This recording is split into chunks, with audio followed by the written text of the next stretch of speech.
Juan Soto and the Dodgers will talk, maybe even flirt, perhaps as soon as today. Pat Riley hasn't coached the Lakers since 1990, but the Lakers are going to give him a statue anyway. And the Rams offense seems to function best with a rookie at center. Good morning. I'm James. This is your daily dose of sports and snark for the greatest sports city in the world, Los Angeles. This is the Faithful Angelenos Morning Report.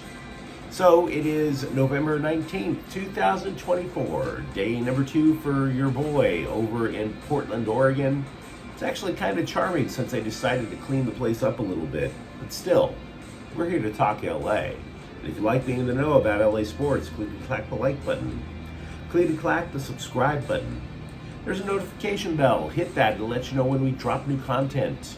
Sharing is caring. Let people know we exist, and by all means comment. Now, before we go through the news and notes, a look at the scoreboard.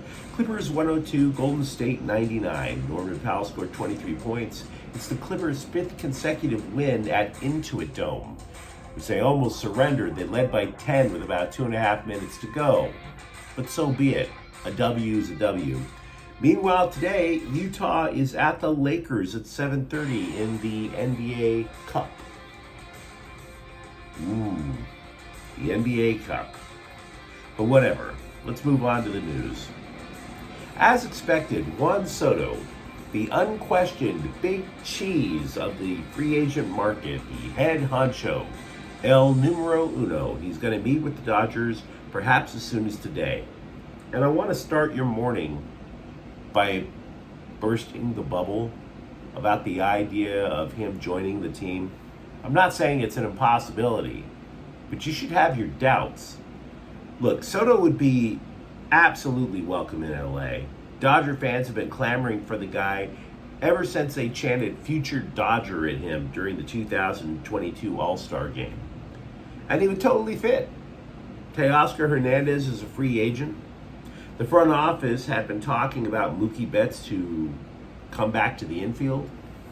As it stands, if tomorrow were opening day, you're looking at a Dodgers outfield of Andy Pages, Tommy Edman, and James Outman. So yeah, the Dodgers have to look at other options. It totally makes sense. Maybe even go for 2 upgrades. And of course, Soto is to the free agent market what Shohei Ohtani was to last year's free agent market. Oh, and Soto still hasn't even reached his physical prime. He's super young. So it sounds all good, don't it? And yet, the West Coast seems to be to Soto what the East Coast was to Ohtani last year. In other words, the Mets and Yankees could have made a play for Ohtani last year, but they knew he really wanted to be in SoCal. This is why nobody bought the idea of Shohei Ohtani going to the Toronto Blue Jays last year. Everybody knew that story was weird, and it was obviously proven wrong. But as for the East Coast and Soto won a title with the Washington Nationals. He only spent 1 season with Slime Diego, and I haven't read a single thing that suggests Soto would love to return west. Read a bunch that said how much he enjoys life on the East Coast. Who am I to judge? Some guys are really into tasteless pizza and chicks who look like Snooki. It's not my call. It's his life. But the Dodgers are also aware that if they're, the Dodgers are also aware of something else that's super important. Soto's agent is Scott Boras, and the Dodgers want to have as little to do with that guy as possible. But that agent is obviously here to play up the drama, which is why Soto's in town to talk with LA. If that's what it takes to get the Mets and Yankees even more in having more of a case of FOMO to drive up an even crazier bidding war, so be it. Either way, the Dodgers don't lose.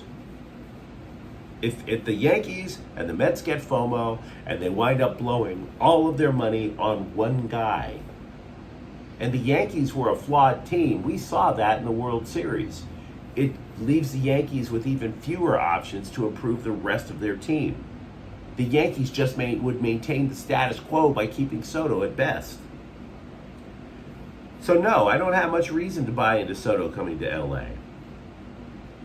Other than this really delicious idea that if Juan Soto left for Dodger Blue, it would make George Steinbrenner's corpse spin faster in his grave than if he were in a centrifuge. I would love that. I would absolutely adore it. Besides, there's still plenty of Dodger rumors to go around. Not that you should buy into any of them, frankly. MLB Network believes the Dodgers are a finalist for Corbin Burnes, a free agent pitcher from Baltimore.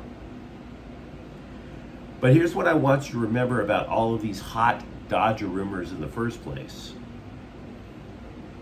I took a look at FoxSports.com last night. Fox Sports, a website put together by arguably the second largest sports network in the nation. On their list of rumors, one headline: Dodgers not likely to sign Roki Sasaki. Then the headline immediately beneath it: Dodgers heavy favorites to sign Roki Sasaki. I poop you not. Not likely to sign him, heavy favorites, literally in the same file. That's what we're up against, folks. That's why nobody trusts the American press. The Lakers are continuing their dream of surrounding Crypto.com arena with statues. They announced yesterday former coach Pat Riley will join the group of 13, soon to be 14, toy soldiers that protect this gym. And I gotta tell you, I've had a problem with this for quite a while. I have a real problem with this one. It is true that Riley was an iconic coach of the Showtime Lakers. It's true that he was part of 6 Lakers titles. One of them as a player. But you have Shaq, Magic, Kareem, Kobe with 2 and a 3rd on the way.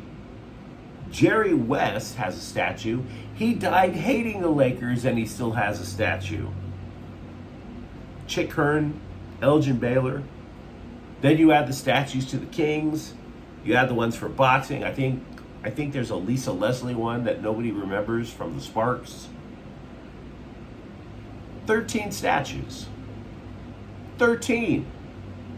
Without Pat Riley. It's gotten to the point where the Lakers are no longer in the basketball business. They're in the statue business.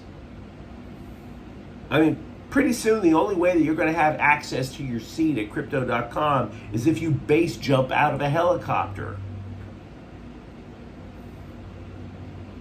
7 players from the Lakers have 5 titles, by the way. If we're talking about this whole idea of, well, he's a legend because he won all these titles. 7 Lakers players have 5 titles. Does Jim Pollard get a statue? Derek Fisher. George Mikan is a legend in the game. Where's his statue? Kurt Rambis was a franchise icon, if that's the standard, with 4 titles. What about him? And by the way, none of this is to hate on Pat Riley. I interviewed the guy a number of times. I like Pat Riley. But he left the Lakers after they lost in the playoffs back in 1990. Since then, Riley built his resume up even more than it already was. He became not just a legend with the Lakers, he's revered in New York and Miami. Frankly, in my opinion, if that guy gets a statue, it ought to be with the Miami Heat. Now, Riley may not coach anymore, but that dude keeps rebuilding the Heat on the fly. If it weren't for Pat Riley, nobody would even know that the Miami Heat exists. Let's be honest about that. They could even reach the NBA Finals and their fans leave the arena early. We have video evidence of that. Nobody knows the Miami Heat exists if it weren't for the fact that Pat Riley knew how to build a team over and over. The Lakers don't need to give everybody a statue. All I ask is that if the Miami Heat finally do realize what Pat Riley truly means to them, don't hire the dude who jacked up Dwayne Wade. That's all I'm asking. I don't need a statue of Pat Riley out in front of their arena looking like the guy, looking like the villain in Raiders of the Lost Ark right when his flesh starts to melt off his body. We don't need that. We don't. It turned out Sean McVay had a point with not naming a starting center prior to Sunday's win in New England. He did change things up again, so there was going to be a surprise.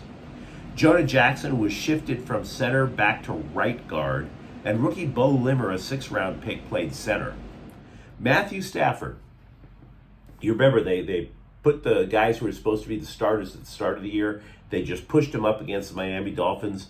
Matthew Stafford got sacked 4 times that night.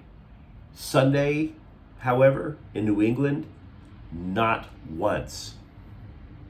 Now, Steve Avila didn't exactly lose his job because Jackson was shifted to guard. Avila moved over to left guard, and so the odd man out was Kevin Dotson. Remember him? Dude was tremendous at guard last year as a pickup from Pittsburgh. So, what does this mean long term? I don't know. Consider, though, that the Rams invested heavily in the middle of that offensive line with the idea that Avila would play center between Jackson and Dotson. Then they wind up drafting Limmer just in case as a contingency plan, and it's been working out like gangbusters.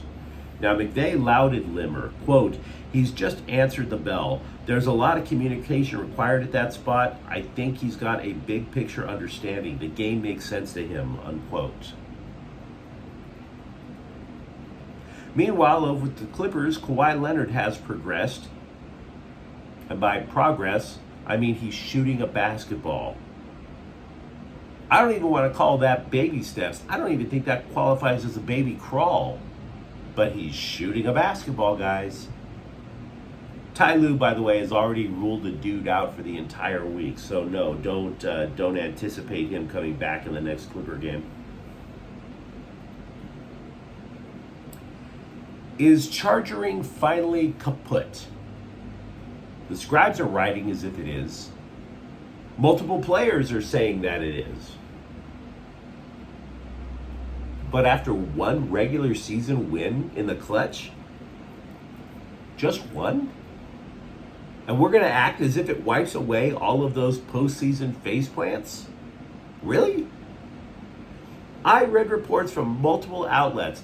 More than one player said the exact same quote. Something along the lines of how it used to be, uh-oh, here we go again, losing a lead, but now nobody panics. Multiple people said the same damn thing.